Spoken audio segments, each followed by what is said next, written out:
নমস্কাৰ আপোনালোকক স্বাগতম জনাইছোঁ অন্য এটা নতুন ভিডিঅ'ৰ মাজতে মুখ্যমন্ত্ৰী ডাঙৰীয়াই DWৰ LPUPৰ 4500টা লগতে 5550টা পদৰ বিষয়ে এটা গুৰুত্বপূৰ্ণ মন্তব্য কৰিছে। আমি আপোনালোকক এইটো মন্তব্য শুনাম।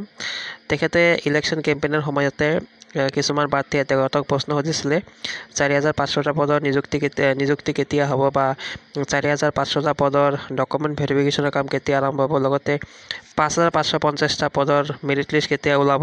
তো এই সম্পৰ্কে পোনপটীয়াকৈ কিছুমান প্ৰাৰ্থীয়ে মুখ্যমন্ত্ৰীক সুধিছিলে। তো ইয়াৰ উত্তৰত মুখ্যমন্ত্ৰীয়ে কি কৈছে আমি আপোনালোকক শুনাব বিচাৰিছোঁ।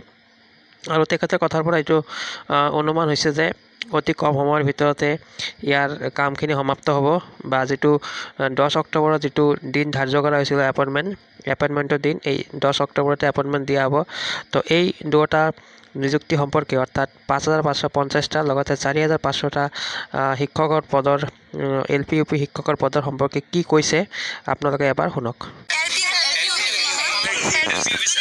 5500 আগত এপ্লাই হৈ গৈছে, এতিয়া আমাৰ পিছত যে 4500 পোষ্ট এপ্লাই হৈছিলে সেইখিনি আমাক কেতিয়া দিব?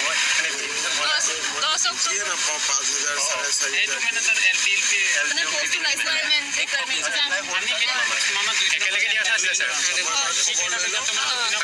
5000টো ওলালেহে 4500 দিলে ভেকেঞ্চিটো বাঢ়িব। যদি একেলগে দিলেতো গোটেইখিনি মুস্কিল হ'ব।